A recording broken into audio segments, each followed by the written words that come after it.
दिल्ली विधानसभा इसका एक जीता जागता उदाहरण है। जब से दिल्ली में भारतीय जनता पार्टी की सरकार बनी है, दिल्ली विधानसभा में विपक्ष के साथ बिल्कुल डबल स्टैंडर्ड्स का व्यवहार किया जा रहा है। हमारे देश के संविधान ने एक खास व्यवस्था बनाई जिसमें एग्जीक्यूटिव और लेजिस्लेचर यानी सरकार और विधानसभा या संसद को अलग किया। यह व्यवस्था हमारे संविधान में क्यों बनी? क्योंकि जो एग्जीक्यूटिव है, जो सरकार है, वो सिर्फ रूलिंग पार्टी की है कि जो चुनाव जीत कर आती है पार्टी, वो सरकार बनाती है, अपने हिसाब से पॉलिसीज बनाती है, काम करती है। लेकिन जो लेजिस्लेचर है, जो संसद है, जो विधानसभा का है, वो सिर्फ सत्ता पक्ष का नहीं है। जो विधानसभा है उसमें सत्ता पक्ष की भी भूमिका है, उसमें विपक्ष की भी भूमिका है। संसद इसलिए बना, विधानसभाएं इसलिए बनी कि जो लोगों के प्रतिनिधि चुन के आए वो विधानसभा में बैठकर लोगों की आवाज उठा सके, वो सरकार की नीतियों पर सवाल उठा सके, सरकार के काम किस तरह से ठीक से नहीं हो रहे हैं वो जनता के सामने रख सके, सरकार के सामने रख सके। ये व्यवस्था हमारे संविधान ने बनाकर दी है। इस देश के संविधान में विपक्ष की एक बहुत महत्वपूर्ण भूमिका है। लेकिन बीजेपी विपक्ष की आवाज को हर स्तर पर दबाना चाहती है। चाहे एक तरफ एजेंसीज का इस्तेमाल करके विपक्ष पर केस करने का कि कोई भी विपक्ष का नेता जेल के डर से कूदकर भारतीय जनता पार्टी में चला जाए, दूसरी तरफ संसद के अंदर और विधानसभाओं के अंदर विपक्ष की आवाज को दबाने का हर संभव प्रयास किया जा रहा है। दिल्ली विधानसभा इसका एक जीता जागता उदाहरण है। जब से दिल्ली में भारतीय जनता पार्टी की सरकार बनी है, दिल्ली विधानसभा में विपक्ष के साथ बिल्कुल डबल स्टैंडर्ड्स का व्यवहार किया जा रहा है। विपक्ष की आवाज को, विपक्ष जो लोगों की आवाज उठा रहा है, उसको दबाने का प्रयास किया जा रहा है।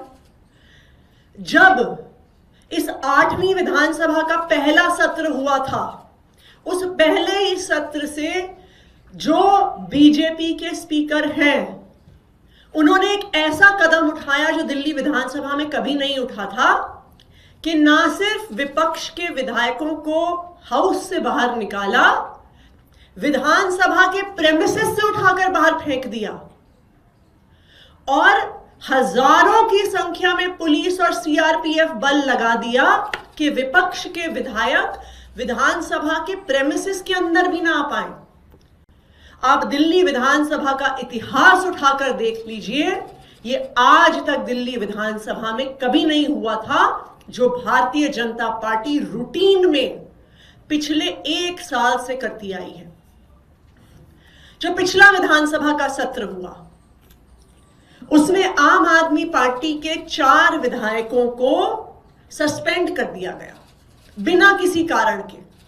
संजीव झा जो बुराड़ी से हमारे विधायक हैं, कुलदीप कुमार जो कोंडली से हमारे विधायक हैं, जरनैल सिंह जो तिलक नगर से हमारे विधायक हैं और सोमदत्त जो सदर बाजार से हमारे विधायक हैं। क्यों? क्योंकि हमारे साथी अजय दत्त जी को असेंबली में घुसने से मार्शल्स द्वारा रोका जा रहा था। तो जब उन्हें रोका गया तो इन विधायकों ने कहा कि ये गलत है, उनको एंट्री दी जाए। मात्र एक विधायक की एंट्री करवाने के लिए आवाज उठाई उन्होंने और उनको पहले 3 दिन के लिए और उसके बाद पूरे सेशन के लिए सस्पेंड कर दिया गया। और ना सिर्फ सेशन के लिए सस्पेंड कर दिया गया, सेशन खत्म होने के बाद भी, क्योंकि सेशन को क्लोज्ड और प्रोरोग घोषित नहीं किया, तब से लेके अब तक 1 महीने से उनको विधानसभा के प्रेमिसेस के अंदर भी एंट्री नहीं दी जा रही है। Kuldeep Kumar ji public accounts committee के सदस्य हैं, उनको मीटिंग के लिए बुलाया नहीं जाता। यहां तक कि पब्लिक अकाउंट्स कमेटी की ड्राफ्ट रिपोर्ट्स भी उन्हें नहीं भेजी जाती। अब तो यहां तक बात आ गई है कि जो ऑफिशियल व्हाट्सएप ग्रुप है 70 विधायकों का, जिसमें दोनों पार्टी के विधायक हैं, उनसे भी इन 4 विधायकों को निकालकर बाहर कर दिया गया है। और यह सिर्फ एक उदाहरण नहीं है, आप देखिए बार बार हर संभव प्रयास किया जाता है कि आम आदमी पार्टी के विधायक अपनी बात ना रखें। पिछले 1 साल में हर सत्र में कोई ना कोई केस ये हमारे विधायकों के खिलाफ खोल देते हैं। कभी प्रिविलेज कमेटी मैटर भेज देते हैं, साल शुरू हुआ नहीं तो वीर सिंह धिंगान जी, जुबैर जी, कुलदीप जी मेरे ऊपर प्रिविलेज का केस कर दिया। पिछले ही सत्र में नेता विपक्ष हूं मैं, स्वाभाविक बात है कि जब सत्ता पक्ष कुछ गलत कहेगी तो हम उस पर सवाल उठाएंगे, हम आवाज उठाएंगे, हम सदन से वॉकआउट करेंगे, हम मीडिया में भी अपनी बात रखेंगे। हम मीडिया में अपनी मैंने बात रखी, उस पर मेरे ऊपर प्रिविलेज का केस कर दिया। मैंने हाउस में कुछ कहा, उसे झूठ तोड़ मरोड़ कर प्रिविलेज का केस कर दिया। क्या चाहती है भारतीय जनता पार्टी?